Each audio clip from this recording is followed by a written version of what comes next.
தோழர்கள் சொன்ன மாதிரி கட்ட பஞ்சாயத்து செய்வாரு, அந்த மாதிரி திருப்பியும் ரிப்பீட் நம்ம பண்ண வேண்டிய அவசியமே கிடையாது. அவர் மேல அப்படி ஒரு குறைகள் இருந்தால் முதலமைச்சர் புரோட்டோகால் படி அவர் வீட்டுக்கு போகவே முடியாது. இன்னைக்கு முதலமைச்சர் உறுதிப்படுத்தி இருக்கிறாரு, அவர் எந்த விதமான ரெக்கார்ட்லயும் இல்ல, அவர் ஒரு தலைவர்ங்கிறத உறுதிப்படுத்தி இருக்கிறாரு. இன்னைக்கு சர்வசாதாரணமா யூடியூப்ல பேசிக்கிறாங்க, இல்ல நாடக காதல் அவங்க கொலை பண்ணுங்க, ஆனா எப்படி தமிழக காவல்துறை அவங்க அரெஸ்ட் பண்ணாம வச்சிருக்காங்க. திரு கருணாநிதி அவர்களை பற்றி அவதூறா பேசும்பொழுது இன்னைக்கு ஒரு அரசு நடக்குதுன்னா, ஜாதியை பற்றி பேசக்கூடிய அரசு உடனடியா நடக்கணும், கண்டிப்பாக நடக்கணும். எப்படி ஒருத்தர் ஜாதியை பெருமையா பேசுறாங்க, இந்தியன் கான்ஸ்டிடியூஷன் அரசியல் அமைப்பின்படி ஒரு ஜாதியை பெருமையா பேசக்கூடிய ஒரு சமூகம் எப்படி உருவாக முடியும்? நேற்று கூட சசிகாந்த் செந்தில் சொல்லியிருந்தாரு, பிராமணத்துவத்தை நாம் எதிர்த்து விட்டோம். ஆமா, நம்ம பிராமணத்தை எதிர்த்துட்டோம். அதனாலதான் 2010, 2014, 19, 24 பிஜேபி தமிழ்நாட்டில் நுழைய முடியல. பிஜேபிக்கு நமக்கு வேற எந்த பிரச்சனையும் கிடையாது. தேர்தல் அரசியலில் மதத்தை நுழைய விடக்கூடாது, அதன் மூலம் ஆட்சி அதிகாரத்தை உருவாக்க கூடாது. இவ்வளவுதான் நமக்கும் அவங்களுக்கும் வித்தியாசம். அதே அடிப்படையில் தான் ஜாதியின் அடிப்படையில் உருவாக்கக்கூடிய தேர்தல் அரசியல் மிகப்பெரிய தவறு. இந்த இடத்துல மெஜாரிட்டி கமிட்டி இவர் இருக்கிறார், அதனால இவர் எம்எல்ஏ ஆயிட்டார். இந்த இடத்துல மெஜாரிட்டி கமிட்டி இவர் இருக்கிறார், அதனால அங்க மினிஸ்டர் ஆகிறோம். அப்படி மினிஸ்டராக உருவாக்கப்படக்கூடியவர்கள் வேணுங்கவேல் பிரச்சனை வரும்பொழுது ஏன் இந்த வரைக்கும் ஃபைல் க்ளோஸ் ஆயிருக்குன்னா, அப்படி ஜாதியின் அடிப்படையில் உருவாக்கக்கூடிய அமைச்சர்களால் தான் இந்த பிரச்சனை அப்படி முடங்கி கிடக்குது. நம்ம காவல்துறையை கை நீட்டி பேசிட்டு இருக்கோம். எப்படி யூபியில மதத்தின் அடிப்படையில தேர்ந்தெடுக்கக்கூடிய அரசு தவறு நம்ம நினைக்கிறோமோ, இன்னைக்கு அகிலேஷ் யாதவ் ப்ரூவ் பண்ணிட்டாரு. ஒரு தலித்த ஒரு இடத்துல நிக்க வச்சு இன்னைக்கு பாராளுமன்றத்தில் யாதவ் கமிட்டினால் தலித்துகளுக்கு எதிரானதோட ஒரு பிம்பத்தை உடைச்சு இன்னைக்கு பாராளுமன்றத்தில் அகிலேஷ் யாதவ் பக்கத்துல நிக்க வச்சு உட்கார வச்சு இன்னைக்கு ப்ரூவ் பண்ணியிருக்காரு. ஆனால் இன்னைக்கு ஒரு தலித் பொது தொகுதியில் நின்னால் அது மிகப்பெரிய பிரச்சனை.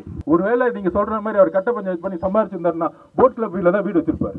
அதே இடத்துல, அதே தெருவில், அதே இடத்துல ஆபீஸ் கட்டி, அதே இடத்துல ஒரு புத்தர் சிலையை வைக்கக்கூடிய ஒரு மனநிலை அவருக்கு எங்க உருவாகுதுன்னா, என்னுடைய மக்கள் இங்கதான் இருக்கிறாங்க, எனக்கு பணம் வருது, பணம் வரல, என்னுடைய பணம் இங்கு ஒரு கல்வியை உருவாக்கணும், என்னுடைய சமுதாயத்திற்கு ஒரு கல்வியை உருவாக்கணும். பிறப்பால் எல்லாரும் சொல்றாங்களே அவர் அப்படி இப்படின்னு. 46 தொகுதி இருக்கு தமிழ்நாட்டுல. 46 தொகுதியில சர்வே எடுத்து பாருங்க, மனிதன் வாழ முடியாத தொகுதிகள். அது மனிதன் வாழ முடியாது. இது வரைக்கும் ஒரு ஷெட்யூல், ஒரு காலனிக்குள்ள ஒரு தலைவரை போய் தூங்க சொல்ல முடியுமா? முடியவே முடியாது. அண்ணன் ஆம்ஸ்ட்ராங் அவர்கள், அவரோடு பழகிய தருணம் எனக்கு இல்லை. இங்க இருக்கிற தோழர்கள், சட்ட அறிஞர்கள் கூறியதை போல அவரோட பயணம் பண்ணவங்க இங்க நிறைய பேர் இருக்காங்க. ஆனா எங்களுக்கு அந்த அனுபவம் கிடையாது. ஆனால் அவருடைய உரையை பார்க்கும் பொழுது, அவர் இறந்த பிறகு அவருடைய வீட்டிற்கும், அதற்கப்புறம் அவருடைய அலுவலகத்திற்கும், அதன் பிறகு அவர் உருவாக்கிய புத்தவிகார் என்ற கோவிலுக்கும் செல்லும் பொழுது அவர் என்ன முறையான வாழ்க்கையை வாழ்ந்து கொண்டிருந்தார். ஒரு மனிதன் இறந்த பிறகு என்ன விதமான அனுதாபங்கள் ஏற்படும். ஒரு தலித் தலைவராக ஆரம்பித்து மெயின் ஸ்ட்ரீம் பாலிடிக்ஸில் நுழைந்து இன்றைக்கு தலித் சமூகம் மட்டுமல்ல, ஒட்டுமொத்த தமிழகமும் ஏன் அவர் படுகொலை செய்யப்பட்டார் என்கின்ற ஒரே குரலுடன் இன்றைக்கு சமூக வலைத்தளங்கள் மட்டுமல்ல, எல்லா தரப்பட்டு பத்திரிகையாளர்களும் மட்டுமல்ல, எல்லா தரப்பட்டு அரசியலுக்கு சம்பந்தம் இல்லாத மக்கள் கூட இந்த கேள்வியை எழுப்பிக் கொண்டிருக்கிறார்கள். தோழர்கள் சொன்னதை போல சென்னை உயர்நீதிமன்ற வளாகத்தில் இப்பொழுதுதான் நான் ஃபர்ஸ்ட் டைம் லைஃப்ல நுழைஞ்சிருக்கேன். இந்த நாட்டை உருவாக்கியவர்கள் வழக்கறிஞர்கள், மகாத்மா காந்தி அவர்களும் இந்த புதிய இந்தியாவை உருவாக்கிய புரட்சியாளர் அம்பேத்கர் அவர்களும் ஒரு சட்டத்துறையிலிருந்து வந்த உங்களுடன் நான் பகிர்ந்து கொள்ளக்கூடிய சில விஷயங்கள் இருக்கிறது. அதில் முக்கியமாக தலைவர் திருமாவளவன் அவர்களுடைய இவருடைய இறப்பிற்கு பிறகு கடந்த 2 நாட்களாக அவர் மன உளைச்சல் இருக்கும் பொழுது அவர் என்கிட்ட பேசும் பொழுது அப்பொழுதுதான் அண்ணன் ஆம்ஸ்ட்ராங் அண்ணனை பற்றி தெரிந்து கொண்டோம். எந்த அளவுக்கு தலித் இயக்கங்கள் ஆரம்பிக்கப்பட்டது, எந்த அளவுக்கு பல படுகொலைகள் நடந்தது. மேலவளவு முருகேசன் ஆரம்பித்த ஒரு படுகொலையிலிருந்து அதிகாரத்தை நோக்கிய ஒரு பயணத்தில் ஒரு தலித் தலைவராக இருந்து ஒரு மெயின் ஸ்ட்ரீம் பாலிடிக்ஸ்குள்ள ஒரு எலெக்ஷனுக்குள் நுழையும் பொழுது படுகொலை செய்யப்படுகிறார். இது ஒரு சாதாரணமான ஒரு படுகொலையோ இல்லை ஏதோ ஒரு பொருளாதாரத்தில் ஏற்பட்ட பிரச்சனையோ என்கின்ற மாதிரி திருப்பிட்டு இருக்காங்க பிரச்சனையை. எங்களை பொறுத்த வரைக்கும், என்னை பொறுத்த வரைக்கும் கண்டிப்பாக ஒரு அரசியல் படுகொலையாக இருக்கலாம் என்கின்ற கண்ணோட்டத்துடன் காவல்துறை அணுக வேண்டும். ஒரு தலைவன் உருவாவதற்கு குறைந்தபட்சம் 20 to 30 வருஷம் தேவைப்படுது. அப்படி ஒரு இறப்பு ஒரு சமூகத்துடைய ஒரு மிகப்பெரிய இழப்பா மாறும் பொழுது தமிழக அரசு வழக்கறிஞர்களுக்கு எப்படி ஒரு சட்டத்தை கொண்டு வரணுமோ தலைவர்களுடைய ஒரு செக்யூரிட்டிக்கும் ஒரு சட்டத்தை கொண்டு வரக்கூடிய சூழலில் இன்னைக்கு தமிழகம் இருந்து கொண்டிருக்கிறது. ஸோ கண்டிப்பா அவருடைய இழப்பு இன்னைக்கு இங்க இருக்கக்கூடிய தோழர்கள், அதுவும் இளம் வழக்கறிஞர்கள், அவரால் உருவாக்கப்பட்ட வழக்கறிஞர்கள், அவர் வீடியோல பார்க்கும் பொழுதே அவர் ஒன்று எப்பவுமே சொல்லுவார், அவர் மேல தோழர்கள் சொன்ன மாதிரி கட்ட பஞ்சாயத்து செய்வார், அந்த மாதிரி திருப்பியும் ரிப்பீட் நம்ம பண்ண வேண்டிய அவசியமே கிடையாது. அவர் மேல அப்படி ஒரு குறைகள் இருந்தால் முதலமைச்சர் புரோட்டோகால் படி அவர் வீட்டுக்கு போகவே முடியாது. இன்னைக்கு முதலமைச்சர் உறுதிப்படுத்தி இருக்கிறாரு, அவர் எந்த விதமான ரெக்கார்ட்லையும் இல்லை, அவர் ஒரு தலைவர்ங்கிறத உறுதிப்படுத்தி இருக்கிறாரு. அவர் அது அரசியலுக்காக சென்றாரா என்கிற விவாதத்தோட தமிழ்நாடுடைய முதலமைச்சரா அவர் புரோட்டோகால் படி பதிவாக இருக்கிறாரு. எதிர்கட்சி தலைவர் முன்னாள் முதல்வர் எடப்பாடி அவர்கள் போயிருக்கிறாரு. அன்புமணி ராமதாஸ் அவர்கள், ஏன் பிஜேபி தலைவர் போயிருக்கிறார். ஸோ அந்த அளவுக்கு பொது தளத்திற்கான ஒரு தலைவரா இன்னைக்கு மாறி இருக்கிறாரு. ஒரு விவாதத்தை உருவாக்கிறார். அது என்ன விவாதம்னா அனிலேஷன் ஆஃப் கேஸ்ட் அப்படின்னு சொல்லுவோம். அதாவது சாதியை அழித்தல்ங்கிற ஒரு நடையை நீங்க ஒரு கேம்பெயினா உருவாக்குங்க, ஒரு பிரச்சாரத்தை உருவாக்குங்க. நான் தேர்தல் பிரச்சாரத்திலிருந்து என் வாழ்க்கையை தொடங்கியிருக்கேன். அப்ப நான் தேர்தல் பிரச்சாரத்திலிருந்து தொடங்கினதுலாம் எந்த ஒரு பிரச்சனைக்கும் இல்லை, எந்த ஒரு இழப்புக்கும் இல்லை, எந்த ஒரு கலவரத்திற்கும் முக்கியமான காரணம் அங்க ஒரு அரசியல் அதிகாரத்தை அடைவதற்காக இருக்கும். அப்ப இந்த கொலை எந்த அரசியல் அந்த அதிகாரத்தை அடைகிறதுக்கான கொலையா இருந்துச்சு. அதுவும் தலித் மக்கள் மேலு இந்த ஒரு கடந்த காலங்களில் ஏற்படக்கூடிய மிகப்பெரிய இழப்புகள், அது வேங்கவயல் பிரச்சனையிலிருந்து திரு மோகன் அவர்கள், வழக்கறிஞர் மோகன் அவர்கள் கொஞ்ச நேரத்துக்கு முன்னாடி எப்படி அவர் அட்ரஸ் பண்ணாருன்னு தெரியும். அந்த வேங்கவயல் பிரச்சனை இன்னைக்கு வரைக்கும் குற்றவாளிகள் கைது செய்யப்படவில்லை. அது மாதிரி சின்னத்துரை அவர்கள் நல்லா படிச்சுட்டாருன்னு சொன்னதுக்காக நம்ம அட்டாக் பண்ணிட்டு இருக்காங்க. இப்போ தமிழக காவல்துறை ஒரு ரீஸ்ட்ரக்சர் ப்ரோக்ராம் போகணுங்கிறது எங்களுடைய கோரிக்கையா இருக்கு. ரீஸ்ட்ரக்சர் ப்ரோக்ராம் என்னன்னா 1970-80களில் கியூ பிரான்ச்சை உருவாக்கி இருப்பாங்க. அன்னைக்கு இருந்த எக்ஸ்ட்ரீமிஸ்ட் சொன்ன மாதிரி நக்சல் பாரிகள் அந்த மாதிரி இயக்கங்களை கண்ட்ரோல் பண்ணணும்னு அன்னைக்கு ஒரு இயக்கத்தை உருவாக்குனாங்க போலீஸ் காவல்துறை. ஆனால் இன்றைக்கு அது தேவையில்லை. எல்டிடியை மானிட்டரிங் பண்றதுக்கோ இல்லை மாவோயிச மானிட்டர் பண்றதுக்கோ இன்னைக்கு தேவையில்லை. இன்னைக்கு தமிழகத்தில் மிகப்பெரிய பிரச்சனை சாதியின் அடிப்படையில் உருவாகக்கூடிய கலவரங்கள், மற்றொன்று மதத்தின் அடிப்படையில் உருவாகக்கூடிய கலவரங்கள். இந்த கலவரத்தை உருவாக்கக்கூடிய ஒரு கியூ பிரான்ச்சை புதுசா உருவாக்கணும். இதை ஒவ்வொரு மாவட்டத்திலும் யாரெல்லாம் எக்ஸ்ட்ரீமிஸ்டா இருக்காங்களோ, வழக்கறிஞர்களுக்கு பாதுகாப்புக்கான பிரச்சனைகள் யாரெல்லாம் பேசுறாங்க, இன்னைக்கு சர்வசாதாரணமா யூடியூப்ல பேசிக்கிறாங்க. இல்ல நாடக காதல், அவங்க கொலை பண்ணுங்க.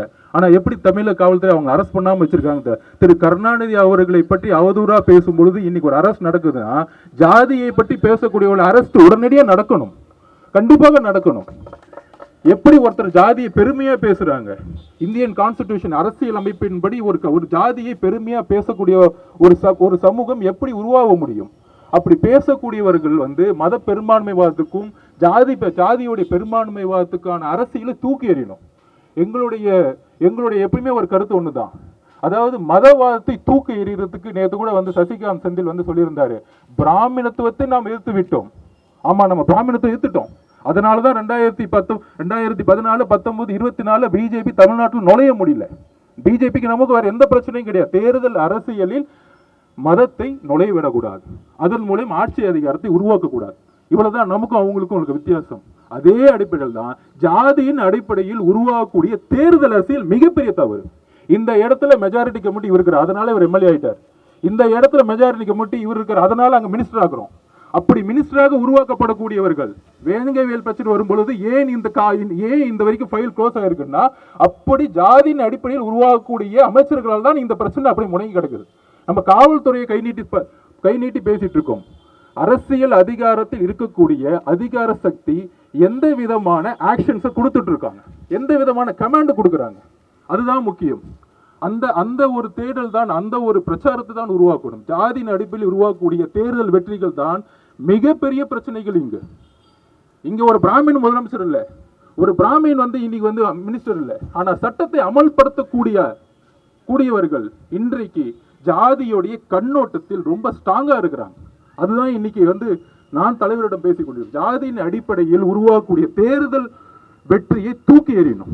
அது பெருமையா இன்னைக்கு பேசுறோம். அதாவது பாத்தீங்கன்னா இன்னைக்கு வந்து எலெக்ஷன் டைம்ல ஒரு டிபேட் நடக்கும். பெரிய பெரிய டிவில சொல்லுவாங்க, சார் அந்த இடத்துல அந்த கம்யூனிட்டி அதிகம், அதனாலதான் அவர் தான் ஜெயிப்பாரு.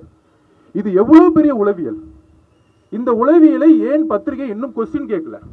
இந்த எலெக்ஷன் சிஸ்டத்தை ஏன் கொஸ்டின் கேட்கல? எப்படி வந்து யூபியில வந்து மதத்தின் அடிப்படையில தேர்ந்தெடுக்கக்கூடிய அரசு தவறுன்னு நம்ம நினைக்கிறோமோ, இன்னைக்கு அகிலேஷ் யாதவ் ப்ரூவ் பண்ணிட்டாரு.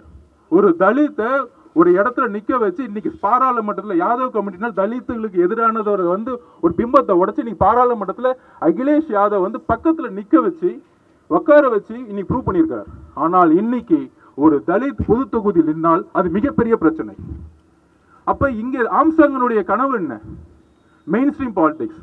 இங்க தலித் இல்லை, பொது ஜாதி இல்லை, பிற்படுத்தப்பட்டவங்க எல்லோரும் சமம். தேர்தல் அரசியல் அறிவு சித்தாந்தத்தின் மூலம் வெற்றிகளை உருவாக்க வேண்டும். இதுக்காக தான் அவர் சொன்ன யூடியூப்ல நான் வீடியோ பக்கம் சொன்னாரு, நீ அருவா எடுக்காத, பேனாவை பிடி, பேனாவை பிடி. அந்த பேனாவை பிடிக்க வச்சது ஒருவேளை அவர் வந்து ரவுடிகளை உருவாக்கி இருந்தா அவர் அப்படி பேசியிருக்கவே மாட்டார். அவர் இன்னொரு வேற மாதிரி உருவாக்கி இருப்பார். ஆனால் அவர் சொன்னது, நீ பேனாவை பிடி, வேற எதையும் பிடிக்காத, அந்த பேனாவை பிடிச்சி நீ வந்து முன்னேறு, சட்டத்தை படி, அம்பேத்கர் மாதிரி சட்டத்தை படி. ஆனால் நாம் இன்னொரு அடுத்த அட்வான்ஸ் போகணும். பேனாவை பிடிக்கிறது பச்சை பேனாவா பிடிக்கணும், பச்சை எழுத்து எழுதக்கூடிய ஒரு பேனாவா பிடிக்கணும். சட்டத்தை அமல்படுத்துங்கள் இன்னைக்கு நம்ம போராடிட்டு இருக்கோம். ஆனால் எதிர்கால அரசியல் தோழர்களே, வழக்கறிஞர்களே, எழுதி கொள்ளுங்கள். 2026ஆம் ஆண்டு பாபா சாஹேப் அம்பேத்கருடைய கொள்கையை பின்பற்றக்கூடிய ஆட்சியாக தான் அமையும். அப்படி ஒரு எதிர்காலம், புதிய எதிர்காலம், புதிய ஒரு அரசியல் உருவாக போகிறது. அந்த அரசியலில் நாம் எல்லோரும் சேர்ந்து பயணிப்போம். அண்ணன் ஆம்ஸ்ட்ராங்கனுடைய கனவு மட்டுமல்ல, இங்க இருக்கக்கூடிய ஒவ்வொரு மேலவல் முருகேசன்ல இருந்து ஆரம்பிச்சு இனி இருக்கிற ஒவ்வொரு இழப்புகளுடைய கனவும் ஒரே ஒரு கனவு தான், எங்களையும் வாழ விடுங்கள். நாங்கள் ஆண்ட பரம்பரை அல்ல, ஆள போகிற பரம்பரையும் இல்லை, எங்களை வாழ விடுங்கள் என்னுடைய கோரிக்கை தான் அண்ணனுடைய தலைவருடைய ஆம்ஸ்ட்ராங். ஒருவேளை நீங்க சொல்ற மாதிரி அவர் கட்ட பஞ்சாயத்து பண்ணி சம்பாதிச்சிருந்தாருன்னா போட் கிளப்ல தான் வீடு வச்சிருப்பாரு. அதே இடத்துல, அதே தெருவில், அதே இடத்துல ஆபீஸ் கட்டி, அதே இடத்துல ஒரு புத்தர் சிலையை வைக்கக்கூடிய ஒரு மனநிலை அவருக்கு எங்க உருவாகுதுன்னா, என்னுடைய மக்கள் இங்கதான் இருக்கிறாங்க, எனக்கு பணம் வருது, பணம் வரல, என்னுடைய பணம் இங்கு ஒரு கல்வியை உருவாக்கணும், என்னுடைய சமுதாயத்திற்கு ஒரு கல்வியை உருவாக்கணும். பிறப்பால் எல்லாரும் சொல்றாங்களே அவர் வந்து அப்படி இப்படின்னு. 46 தொகுதி இருக்கு தமிழ்நாட்டில். 46 தொகுதியில சர்வே எடுத்து பாருங்க, மனிதன் வாழ முடியாத தொகுதிகள் அது. மனிதன் வாழ முடியாது. இது வரைக்கும் ஒரு ஷெட்யூல், ஒரு காலனிக்குள்ள ஒரு தலைவரை போய் தூங்க சொல்ல முடியுமா? முடியவே முடியாது. அந்த அளவிற்கு ஒரு குழந்தை உருவாகக்கூடிய, காலனிலிருந்து உருவாகக்கூடிய ஒரு குழந்தை எப்படி ஒரு மெயின் ஸ்ட்ரீம் ஒரு லைஃப்குள்ள நுழைய முடியும்? அதுதான் இங்க பிரச்சனை. இங்க பிறப்பிலிருந்து வளர்ந்த வரைக்கும், கல்யாணத்திலிருந்து எல்லாமே ஜாதியின் அடிப்படையில் இருக்கு. மதத்தின் அடிப்படையை தூக்கி எறிஞ்சிட்டோம். பெரியார்களுடைய போராட்டம் மூலமா மதத்தை தூக்கி எறிஞ்சிருக்கோம். 2024 வெற்றிங்கிறது மதத்திற்கு எதிரான வெற்றி. ஆனால் இனி வரும் தேர்தல் அரசியலுங்கிறது ஜாதியின் அடிப்படைவாதிகளை எதிர்த்து நின்று நாம் தூக்கி எறிய வேண்டும். இதுதான் நம்மளுடைய உணர்வா இருக்கணும். இங்க வந்து பல்வேறு தலைவர்கள், பல்வேறு கட்சி இருக்கலாம். ஆனால் நம்மளுடைய குறிக்கோள் இந்த காஸ்ட் எக்ஸ்ட்ரீமிஸ்ட், காஸ்ட் எலிமெண்ட்ஸ் கிட்ட நம்ம விடுபடணும். அதற்கு காவல்துறையில ரீஸ்ட்ரக்சர் ப்ரோக்ராம் பண்ணி, பிளஸ் எல்லா தலைவர்களுக்கும் லா அண்ட் ஆர்டர் போலீஸை வந்து அப்பாயின்மெண்ட் பண்றாங்க. அவங்களால வந்து திடீர்னு ஒரு 10 பேர் 20 பேர் கத்தி எடுத்து வரும்போது அவங்களால வந்து அந்த அட்டாக்கை வந்து எடுத்துக்க முடியாது. கமாண்டோ ஃபோர்ஸ் இருக்கு. கமாண்டோ ஃபோர்ஸை வந்து எல்லா தலைவர்களுக்கும் அப்பாயின்மெண்ட் பண்ணுங்க. இனி வந்து எந்த ஜாதி தலைவராக இருக்கட்டும். ஆனால் எதிர்வரும் காலத்தில் ஒரு தலைவருடைய இழப்பு ஒரு சமுதாயத்துடைய மிகப்பெரிய இழப்பு. அவர் 51 வயசு தான் ஆகுது. இன்னும் 30-40 வருஷம் வாழ வேண்டியவர். 30-40 வருஷம் வாழ்ந்திருந்தா இன்னும் எத்தனை வழக்கறிஞர்களை உருவாக்கி இருப்பார், இன்னும் எத்தனை மனிதர்கள் உருவாகி இருப்பார். அவர் கட்டினாங்க 2 வீடுன்னு சொல்றாங்க. அந்த 2 வீடு அவருக்காக கட்டினாரா இல்ல சட்டம் மையத்துக்காக கட்டினாரா எதுவுமே தெரியாது. ஸோ அவருடைய ஒவ்வொரு சிந்தனையும், ஒவ்வொரு உழைப்பும் இந்த சமூகத்துக்கு மக்கள் இல்ல, தமிழ்நாடுடைய ஒட்டுமொத்த உழைப்பிற்கான ஒரு சிந்தனையாக இருந்தது. கண்டிப்பாக தமிழக காவல்துறை இன்னைக்கு வந்து டோட்டலா கமிஷனர்ல இருந்து மாத்திருக்கிறாங்க. ஸ்டேட்மெண்ட் தவறா இருந்ததுக்காக மாத்திருக்காங்க. நம்பிக்கை வைப்போம், ஒரு காலம் கொடுப்போம். உங்களுக்கு சட்டம் தெரியாதில்ல, எங்களோட உங்களுக்கு சட்டம் தெரியும். எங்களோட தலைவருக்கு அதற்கு மேல சட்டம் தெரியும். அதில் தவறு நடந்திருந்தால் தவறானால் முதல் குறையாக எங்களுடைய தலைவருடைய திருமானுடைய குரல் இங்கு ஒலிக்கும்.